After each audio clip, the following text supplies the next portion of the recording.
Doctor সুদীপের কাছে। Doctor Sudip, এই মুহূর্তে দাঁড়িয়ে একদিকে মমতা বন্দ্যোপাধ্যায় বা প্রশাসন বলছেন 23 জনের নাকি মৃত্যু হয়েছে আন্দোলনের ফলে, ডাক্তাররা কাজ করছে না। অন্যদিকে জুনিয়র ডক্টররা বলছেন জুনিয়র ডক্টররা যদি কর্মবিরতি করে তার জন্য যদি 23 জনের মৃত্যু হয় তার মানে গোটা স্বাস্থ্য ব্যবস্থার ফেলিওর। সেটা কি বলবেন?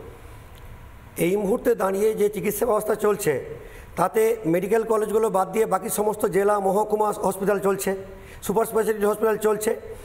नीरा सफेद तुरंत खुले, भरपूर झाग दे और इसकी स्मार्ट साइंस दे स्मार्ट केयर और फ्रेशनेस। मेरी चॉइस मेरा सफेद। এবং কিছু কিছু প্রাইভেট হসপিটাল স্বাস্থ্যসাথী কার্ড নিয়েও চলছে। তারপর তাহলে মেডিকেল কলেজ অল্প একটু অংশ পড়ে থাকলো, তা সেই অংশের মধ্যে জুনিয়র ডাক্তাররা না থাকলে সিনিয়র ডাক্তার তাদের প্রাণপণ এক্সট্রা খেটে আমরা যারা সিনিয়র ডাক্তার আছি তারা 2 দিন 3 দিন নাইট পর্যন্ত স্টে করে আমরা কিন্তু ডিউটি করে যাচ্ছি। তাহলে তারপরে যদি এই কথা হয় তার মানে ইনডিরেক্টলি কিন্তু জুনিয়র ডাক্তারদেরকে তো হেয় করা হলো, সিনিয়র ডাক্তারদের অপমান করা হলো বা তাদের এফিসিয়েন্সি নিয়ে কথা তোলা হলো যে senior doctor is not efficient two cope up the situation at least the emergency procedure. তাহলে কি সেই জায়গাটাই বলতে চাইছে যে এই সিস্টেমের এমার্জেন্সি সিচুয়েশন ট্যাকেল করার জন্য আমাদের মতো সিনিয়র ডাক্তাররা আমরা যোগ্য নই? তা যদি যোগ্য না হয় তাহলে আমাদেরকে সরিয়ে দিলেই হয়। তাহলে এবার যোগ্য ব্যক্তি খুঁজে তারা সেখানে বসাক, নাম্বার 1। নাম্বার 2, যে ডেথগুলো হয়েছে সেই ডেথগুলোকে খুঁজে দেখা হয়েছে, ডেথগুলোর কারণটা কী হয়েছে। তিনি ওখান থেকে তিনি যেই হন, তিনি অভিষেক ব্যানার্জি হন আর তিনি যেই হন, তিনি ওখান থেকে যে বলে দিচ্ছেন যে ডেথটা হয়েছে due to lack of emergency treatment procedure, সেটা কি দেখা হয়েছে? তিনি খোঁজ নিয়ে দেখেছেন বা আরটিএ করেছেন? সেটা না জেনে ওখান থেকে আর 5টা পেশেন্ট পার্টির মতো যদি বলে পেশেন্টের মৃত্যু মানেই হচ্ছে ডাক্তারের দোষে মৃত্যু, তাহলে এর চেয়ে দুর্ভাগ্য আর কিছু হতে পারে না। স্টেটের হাইয়েস্ট প্রশাসন থেকে যদি এই কথা বলে ডাক্তারদের বিরুদ্ধে, তাহলে এই স্টেটে থাকাটা মানে অদ্ভুত একটা আমরা আশঙ্কায় ভুগছি যে আমাদের দিকে কীভাবে অঙ্গুলি হেলন করা হচ্ছে এটা আমরা বুঝে পাচ্ছি না। সুতরাং এই জিনিসটা বন্ধ হওয়া উচিত। দরকার হলে তারা খোঁজ করুক যেগুলো মারা গেছে। হাসপাতালেই তো রুগী মারা যাবে, রুগী তো শ্মশানে মারা যাবে না। তাহলে হাসপাতালে রুগী মারা গেলে তাহলে সেটা খোঁজ করে দেখুক, ইমিডিয়েট তদন্ত করে যে হ্যাঁ কটা রুগী এসেছিলো, তার মধ্যে কতগুলো চিকিৎসা পায়নি বলে মারা গেছে, তারপর তারা প্রকাশ করুক। এবং তারপরে আমাদের সিনিয়র ডাক্তাররা দায়ী, তারা আমাদেরকে দূর করে দেখ, মিটে গেল ঝামেলা। ডক্টর, খুব গুরুত্বপূর্ণ কথা বলছেন আপনি। বলছেন যে জুনিয়র ডক্টররা কাজ না করলে প্রশাসন যদি বলে যে 23 জনের মৃত্যু হয়েছে তার মানে সিনিয়র ডক্টর আপনাদের মতো সিনিয়রদের ওপরে প্রশ্ন চিহ্ন তুলে আসছে যে আপনারা চিকিৎসা করতে পারছেন না। তাই নয় কি? একদম তাই। আমি ঝন্টুবাবুর কাছে আসবো। ঝন্টুবাবু, এই মুহূর্তে দাঁড়িয়ে সুপ্রিম কোর্টে দাঁড়িয়ে রাজ্য বলে দিল 23 জনের মৃত্যুর কথা, যেটা আমি প্রশ্ন করছিলাম। অন্যদিকে মমতা বন্দ্যোপাধ্যায় বলছেন আমি সব দাবি মেনে নিয়েছি, তাহলে কেন তারা কাজে ফিরবে না? উৎসবে ফিরুন, পুজোয় ফিরুন, কাজে ফিরুন। উনি ফেরার কথা বলছেন, কি বলবেন?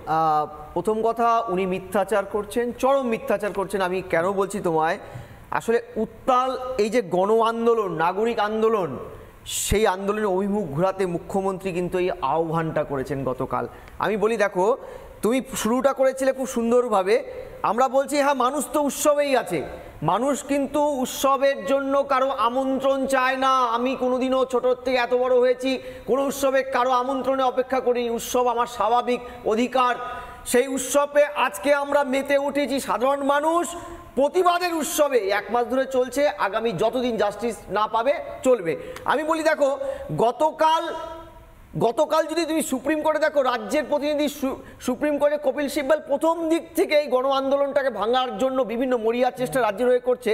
বলছে 23 জন স্বাস্থ্য দপ্তরের রিপোর্টে মারা গেছে জুনিয়র ডাক্তারদের চিকিৎসা থেকে আন্দোলনে থাকার জন্য, কর্মবিরতির জন্য। ঠিক কালকে সিএম এর প্রেস ব্রিফটা দেখো, তিনি নারায়ণ নিগমকে যখন বলতে বললেন, নারায়ণ নিগম কি বললেন? মিডিয়ার থেকে প্রাপ্ত খবরের ভিত্তিতে আমরা জেনেছি 23 জন, 21, 22 বা 23 জন মৃত্যু। আমি খেয়াল করে দেখো, কপিল সিব্বল বলছে স্বাস্থ্য দপ্তরের রিপোর্ট, আর স্বাস্থ্য দপ্তর বলছে মিডিয়া। যেই মিডিয়ার রিপোর্ট তারা কোভিডের সময় কোমরবিডিতে কতজন মৃত্যু হয়েছিল সেটা ওরা মানেনি। এই সরকার আজকে মিডিয়াকে কত ভালোবাসে দেখো তোমাদেরকে। মিডিয়ার রিপোর্ট, সরকারের কোনো ইন্টারনাল রিপোর্ট নেই। আমি বলছি রাজ্যে এই মুহূর্তে মোট হাসপাতাল হয়েছে 245টা, তার মধ্যে মেডিকেল কলেজ 26টা, মোট জুনিয়র চিকিৎসক 7,500-এর সামান্য বেশি। আমি বলছি রেজিস্টার্ড ডাক্তার 93,000।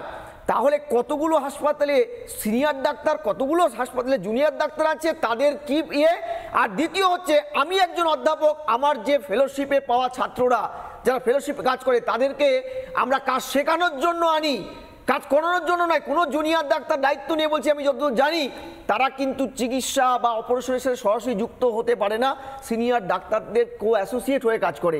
তাহলে মুখ্যমন্ত্রী দুটো কথা, হয় সিনিয়র ডাক্তারদের প্রতি তিনি ভরসা রাখছেন না, কিংবা তিনি একটা বড় কনস্পিরেসি লুকানোর চেষ্টা করছেন যে এন্টায়ার স্বাস্থ্য ব্যবস্থা জুনিয়রদের হাতে দাঁড়িয়ে আছে, 4-5 বছর কোনো ডাক্তার রিক্রুটমেন্ট নেই, তার স্বাদের সুপার স্পেশালিটিগুলো চুন্নয়ন হয়েছে, উন্নয়ন কিছু হয়নি। আমি এই যে ভয়ানক চিত্রটা স্বাস্থ্য দপ্তরের, যেখানে ভারতবর্ষে একমাত্র বোধহয় পশ্চিমবঙ্গ যেখানকার জুনিয়র ডাক্তার ভিত্তিক স্বাস্থ্য ব্যবস্থা চালাচ্ছে, মুখ্যমন্ত্রী সিএম বলছেন এই কথাটা, এটা তো ভয়ানক কথা কিশোরলাই, এটা তো ভয়ানক যে জুনিয়র ডাক্তাররা না থাকলে নাকি স্বাস্থ্য দপ্তরের শিরদাঁড়া ভেঙে যাচ্ছে। অন্তত সিএম বলছে তাকে মরিয়া চেষ্টা করতে হচ্ছে, ধমকানো চমকানো হচ্ছে। আমি বলছি আপনি সতর্ক হয়ে যান, 2019 সালে কিন্তু এই জুনিয়র ডাক্তারদের আপনি ধমকে চমকেছিলেন বলে মাস রেজিগনেশনে গিয়েছিল। আমি বলছি আজকের এই উত্তাল আন্দোলনে আপনি ধমক চমক বিরূপ প্রতিক্রিয়া তৈরি হবে, এবং গতকাল আপনি আওয়াজ পেয়ে গেছেন যে মানুষের বিচারালয় হচ্ছে সবচেয়ে বড় বিচারালয়। মাননীয় সুপ্রিম কোর্টকে সম্মান জানিয়ে বলছি যে এমন ইতিহাসে বহু উদাহরণ আছে যে বিচার ব্যবস্থাকেও জনগণ ছেড়ে কথা বলেনি। বেশ বেশ, আমি আরজি কর থেকে তুলিকার কাছে লাইভে যাওয়ার আগে আমাদের প্রতিনিধি রয়েছেন, আমি একবার ছোট্ট একটা উত্তর নেব তথাগতর কাছে। ডক্টর তথাগত, গতকাল বলা হলো যে সুপ্রিম কোর্টেও বলা হয়েছে যে যদি আজকে 5টার মধ্যে ডিউটিতে না ফেরেন জুনিয়র ডক্টররা, তাহলে ব্যবস্থা নেওয়া হতে পারে। ব্যবস্থা যদি নেওয়া হয়, রেজিস্ট্রেশন যদি বাতিল করা হয়, যদি কোনো ব্যবস্থা নেওয়া হয়, then what is the next action? দেখুন, আমি একটা কথা ক্লিয়ার করে বলি, সুপ্রিম কোর্ট থেকে এটা বলা হয়েছে যে 5টার মধ্যে কাজে না ফিরলে রাজ্য যদি কোনো অ্যাকশন নেয় আমরা আটকাতে পারবো না। ঠিক, দ্যাট ওয়াজ আ স্টেটমেন্ট। ঠিক, আমরা পরিষ্কার একটা কথা বলে দিতে চাই, এটা জুনিয়র ডাক্তার শুধু নয়, সাধারণ মানুষের পক্ষ থেকে আমরা বলতে চাই, এটা সরকার যদি কোনো ব্যবস্থা নেয় তার প্রত্যুত্তরটা যেন প্রস্তুত থাকে নেওয়ার জন্য, এটাই পরিষ্কার কথা আমার বলার। ঠিক আছে, আমি আসছি এই মুহূর্তে, আমি আসছি ঝন্টুবাবু, প্রত্যেকের কাছে আসবো। এই মুহূর্তে তুলিকা আমাদের প্রতিনিধি লাইভে রয়েছেন আরজি কর থেকে। আজকে আবারও নতুন করে স্বাস্থ্য ভবন অভিযানের কথা বলেছেন জুনিয়র ডক্টররা। অন্যদিকে আরজি করের কি পরিস্থিতি, গোটাটা নিয়ে তুলিকা এই মুহূর্তে কি দেখতে পাচ্ছ?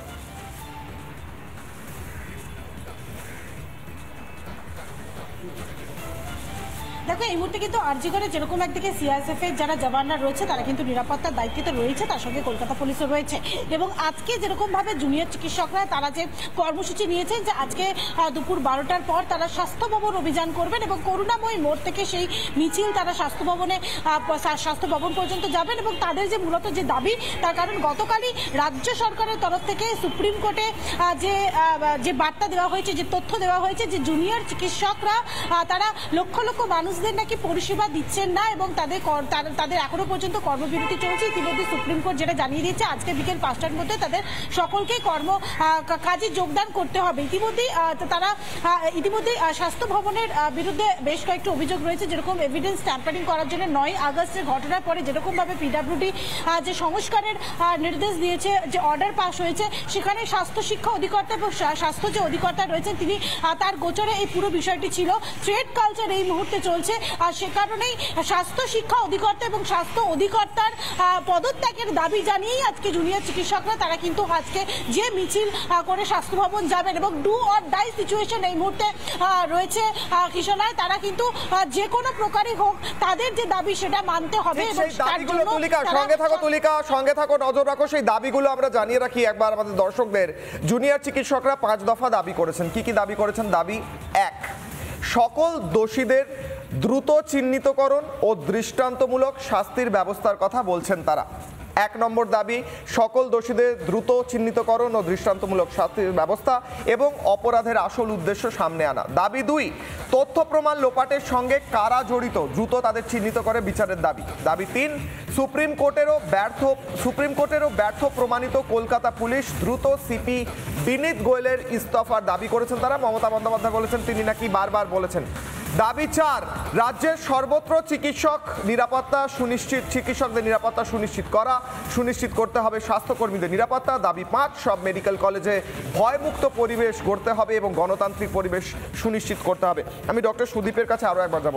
ডক্টর সুদীপ, আজকে বলা হচ্ছে স্বাস্থ্য ভবন অভিযান হবে আবার নতুন করে, আমরা দাবিগুলো দেখালাম চিকিৎসকদের, এবং সেই জুনিয়র ডক্টররা স্বাস্থ্য ভবন অভিযান করবেন।